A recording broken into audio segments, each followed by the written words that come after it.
Hello, welcome to Critical Joke Theory with your host, G.D. Fenderson, Certified Forensic Humorist. Now with new joke technology. Hi, G.D. Fenderson, Certified Forensic Humorist at large, fun losing weight. Welcome to Critical Joke Theory, episode 96. Now with new joke technology and 13% more snark, and still open caption for the humor impaired. Roberta Flack, the Grammy-winning soul singer, best known for her celebrated interpretations of romantic ballads like Killing Me Softly with this song, as well as her professional collaborations and social activism, has died at the age of 88. Flack died Monday at her home, surrounded by her family. How many times do I have to warn you? If you are in a weakened state, stay away from your family. I know they only want you to be more comfortable. Emphasis on bull. You're going to be lulled into a false sense of security and then lights out. Her death followed several years of health challenges, including a diagnosis of amyotrophic lateral sclerosis, or ALS, the progressive condition often referred to as Lou Gehrig's disease, made it impossible for Flack to sing or to say, "Get off of my face! You're killing me softly with that damn pillow." Flack secured 14 Grammy nominations and won 5, including a Lifetime Achievement Award in 2020 and back-to-back Record of the Year wins. Roberta Flack's first love was classical music, but she was nudged into singing soul. I guess it's like taking a black quarterback and making him a receiver. Cordell Stewart. Her debut record, First Take, followed soon after in 1969. It included her version of The First Time Ever I Saw Your Face. That song was played at thousands of weddings, no matter how ugly the bride and groom were. They remembered. With 14 Grammy nominations and 5 Grammys, her greatest achievement is probably being immortalized in 101 Uses for My Urn Before I Die on the website sogdfunny.com. Rest in peace, Roberta. Considering the world that you are leaving, I have to ask, where is the love? Oscar-winning actor Gene Hackman, his wife Betsy Arakawa, and one of their dogs were found dead in their New Mexico home, authorities said Thursday. Foul play was not suspected, but authorities did not release circumstances of their deaths and said an investigation was ongoing. No foul odor, no evidence of carbon monoxide. Hackman, 95, Betsy Arakawa, 63, and one of their dogs were all dead when deputies entered their home. 2 healthy dogs and an opened bottle of prescription pills were found on the premises. The 2 dogs are being held for questioning. Their names and breeds were not disclosed. Hackman's first major film and his career breakthrough, Bonnie and Clyde, netted the 37-year-old a deserving Best Supporting Actor nomination as Warren Beatty's affectionate older brother and fellow criminal. Gene Hackman was in so many films, I could spend hours going over his filmography. That's not even discussing TV and theater. But few of his notable films are The French Connection, The Unforgiven, The Firm, No Way Out, The Poseidon Adventure, Young Frankenstein, Mississippi Burning, Absolute Power, and dozens of other films, not to mention the Superman movies. Out of respect. Rest in peace, Gene. I want to honor you with this quote of yours. I once asked this literary agent what kind of writing paid the best. He said ransom notes. Okay, I know it has nothing to do with anything, but I just think it's funny. Rest in peace, Gene Hackman. You were Superman. No, you weren't. You were Lex Luthor. Rest in peace anyway. Michelle Trachtenberg, best known for her roles in the TV shows Buffy the Vampire Slayer, where she played Dawn Marie Summers, and Gossip Girl, where she played Georgina Sparks, was declared dead on Wednesday at age 39. The cause and manner of Michelle Trachtenberg's death will remain undetermined, not to be confused with undisclosed disease, which has become more prevalent in recent years. Trachtenberg's family requested that no autopsy be conducted, according to multiple media reports. Sounds suspicious to me. I'd want to know why an otherwise healthy 39-year-old family member died all of a sudden. The medical examiner's office would automatically do an autopsy if foul play or criminality was suspected, but there is none. So the office did not overrule the family's objection. The fact that foul play is not suspected makes me think foul play is suspected. Poison? Injecting an air bubble? Okay, she did have a liver transplant, but liver transplants are so routine these days, they're like root canals. Rest in peace, Michelle. Harriet, the spy with my little eye, a better place for you. Texas authorities on Wednesday announced that the death of a school-aged child is the first measles death in the United States since 2015, according to the Centers for Disease Control and Prevention. In addition to the measles outbreak, the CDC is dealing with the spread of the bird flu, norovirus, and Doge disease, which is responsible for the CDC being 1,300 employees short. In a related story, Chief Justice John Roberts late Wednesday granted the Trump administration's request to put on hold a lower court order that required it to pay an estimated $2 billion in foreign assistance funds for State Department and USAID projects by the end of Wednesday. Roberts, who oversees requests for emergency relief arising from cases in the District of Columbia, acted alone with fear and favor in halting the decision from United States District Judge Amir Ali issued Tuesday. USAID was working on an unknown illness in the Congo, first discovered in 3 children who ate a bat, part of the Aussie Challenge.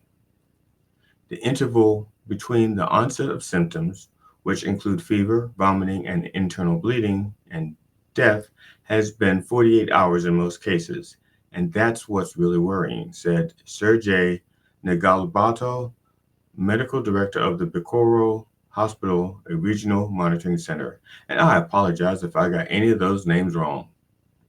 The latest disease outbreak in the Democratic Republic of Congo began on January 21st as a part of the Trump-Musk administration's campaign against DEI, with 419 cases recorded and 53 deaths.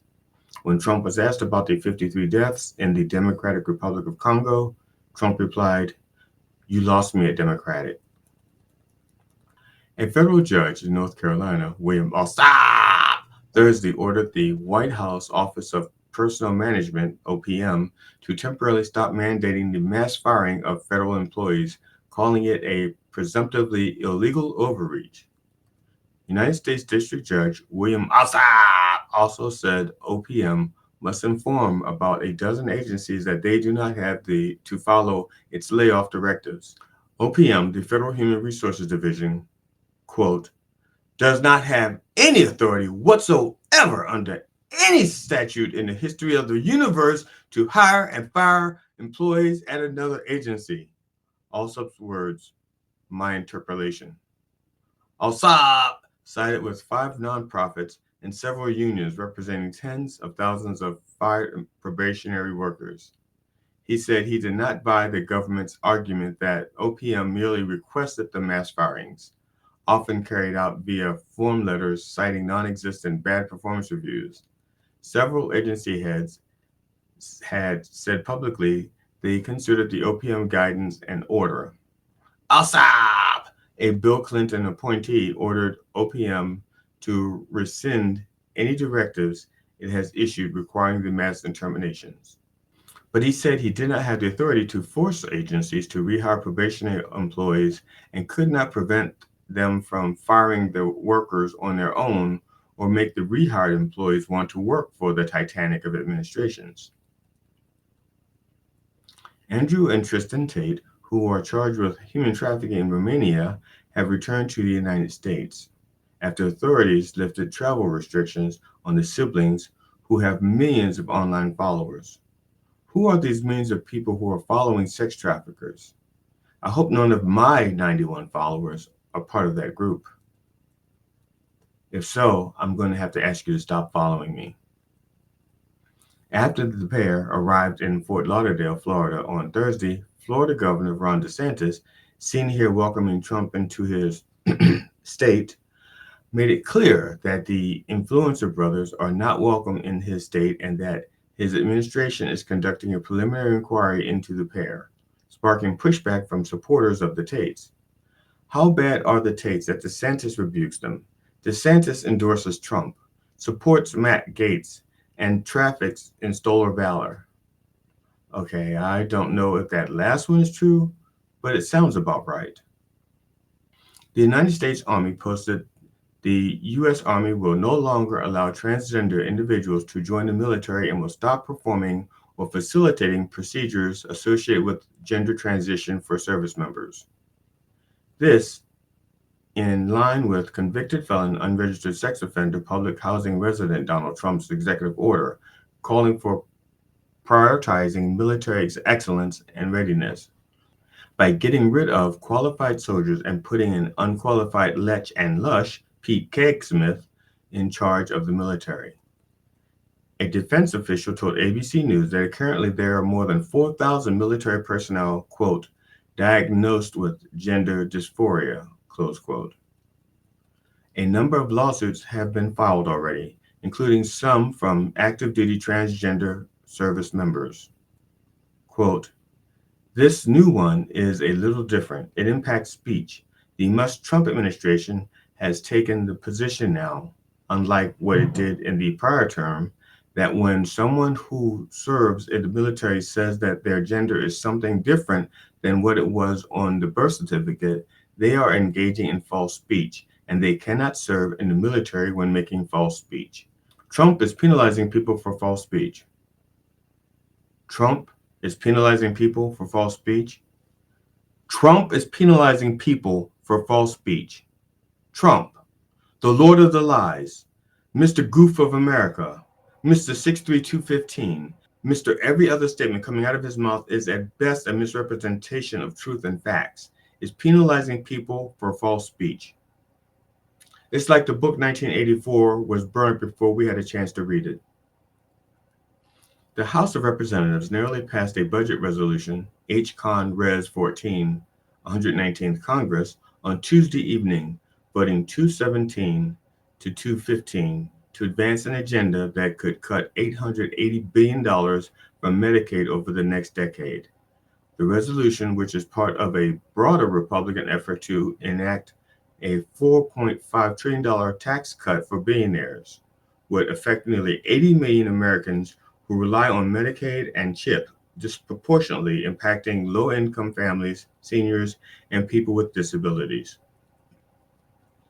A little tip to Congress.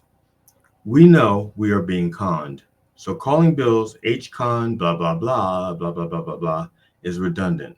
So from now on, call your bills what they actually do, like fucking the poor and needy for the umpteenth time bill, whatever number is appropriate. The resolution also mandates $230 billion in cuts to the Supplemental Nutritional Assistance Program, or SNAP, potentially removing millions of low-income Americans from food assistance programs. Critiques argue these cuts disproportionately harm the most vulnerable, including children, seniors, and people with disabilities. Thank God the Democrats are looking out for the most vulnerable, including children, seniors, and people with disabilities. Otherwise, Congress just might get this bill passed into law.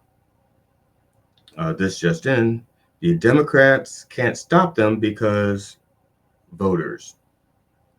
The vote came after direct intervention from serial liar Donald Trump, who pressured wavering House Republicans to support the resolution. Despite initial GOP resistance, House leadership secured just enough votes after a dramatic 90-minute delay in proceedings. The resolution's passage did not come easily, like Mike Johnson does for Trump. One Republican senator trying to remind his party to be humane said, quote, Medicaid isn't just for lazy people. It's also for real people, close quote. Bless his heart. Pam Bondi, the U.S. Attorney General, has released what the Department of Justice called the, quote, first phase, close quote, of newly declassified files relating to the financier and sex abuser Jeffrey Epstein.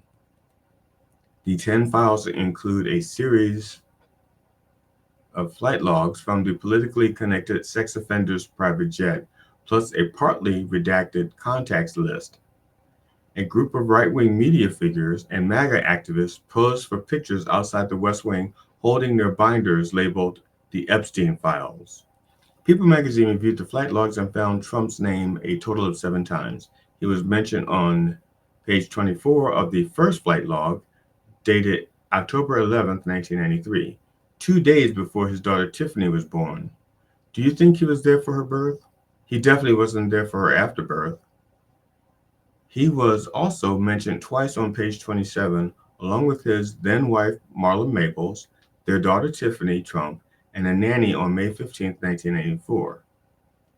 3 of the dates had Jeffrey Epstein listed on the same flights as Trump. But Trump hardly knew him.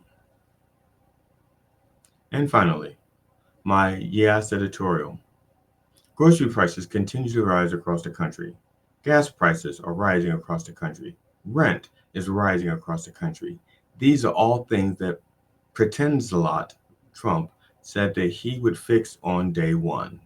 Maybe he's dyslexic. You've heard him speak. Maybe he meant one day. Maybe he doesn't know what day one means. Maybe he's just not in charge of his administration or his faculties. Maybe he's just a fucking liar. Trump and MIA Vance met with a real president, Volodymyr Zelensky, on Friday. Trump, in true reality TV style, turned it into a public spectacle. Holding what is called a spray in the news world.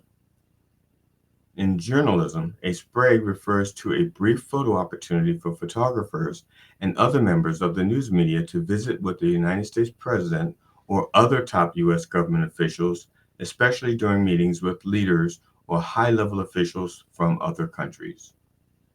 Apparently, Trump thinks a spray is when you piss on another leader when he or she confronts Trump with facts. Earlier in the week, Trump met with UK Prime Minister Starmer and French President Macron, both of whom had to correct Trump in real time to his face about basic facts that Trump chose or chooses to lie about. For example, Trump says that Europe loaned Ukraine money to help fight the Russian invasion. Actually, Europe gave the money and did not expect to be paid back. Trump claimed that the U.S. gave Ukraine $350 billion. Actually, the U.S. gave the Ukraine $125 billion in military weapons and assistance to date. The bulk of that money went to U.S. military contractors and workers to build weapons that were then in turn delivered to the Ukraine. That's just 2 of too many lies to count. Why so many lies? It's like when you take your car into Iffy Lube for maintenance, and they bring out a part that you didn't know you had and say you need to replace it now or your car will die before it leaves the lot. So much pressure and misinformation, but you have to act fast and furious. Okay, I'll buy it. But Zelensky wasn't buying it. So Trump and MIA Vance bum rushed him and tried to shout Zelensky down and drown him out. Trump was asked by a reporter what he would do if Putin violated any deal that was made, and Trump's neck said, what if anything? What if a bomb drops on your head right now? Okay? What if they broke it? I don't know. They broke it with Biden because Biden, they didn't respect him. They didn't respect Obama. They respect me. All I can say is this. He might have broken deals with Obama and Bush, and he might have broken them with Biden. He did, maybe. Maybe he did. I don't know what happened. But he didn't break them with me. He wants to make a deal. I don't know if you can make a deal. The problem is, I've empowered you to be a tough guy. And I don't think you'd be a tough guy without the United States. And your people are very brave. But you're either going to make a deal or we're out. And if we're out, you'll fight it out. I don't think it's going to be pretty. After the spraying was over, Trump said this will make for great television. He forgot to add, for Putin. Trump has been killing us softly with his con for years. So what's next? Trump needs a distraction. because he shit himself on the world stage, so be on the lookout for new executive orders. The national flower for Alzheimer's disease is the forget-me-not. Anyone caught flying or displaying a rainbow flag will be thrown in federal prison. The Special Olympics will be renamed the DEI Olympics. March will be called Women's Time of Month. Bidets will be renamed Bidens. Donald Duck will now be called Donald Avoids Consequences. It's a Small World will be renamed Epstein's Island. Trump will be renaming Italy Das Boot. Every word Trump has difficulty pronouncing or that he doesn't understand is removed from the English language. As to Ukraine, as soon as Trump took up residence in the White House for the second time, Zelensky and all of Europe knew that the writing was on the wall. Even illiterate MAGA people could read it. I hope Europe can come together and fuck Russia. Before Musk was not elected, he warned us that shit was going to be tough. He just didn't say how tough. I'm sure if Trump could be honest for a second, he would say, it's going to be tough. Oh, I'm sorry. He would say, it's going to be tough, so tough, tough like nobody has ever seen. Nobody used the word tough until I started using the word tough. Buckle up and strap in. It's going to be a bumpy flight, especially with Trump's FAA. I'm GD Fenderson, certified forensic humorist. Now with new joke technology and 13% more snark. Thank you for watching Critical Joke Theory, where our motto is I purport, you decide if you decided right. If you enjoyed it, please like and share it. And please check out Don't Way Past Funny on YouTube.tv and Spark TV. Also watch The Church of Last Resort streaming live on Sundays on YouTube at 9 a.m. Eastern. Feel free to check out my website at www.sogdfunny.com to access more of my content. Be safe out there, and don't feed the crazies.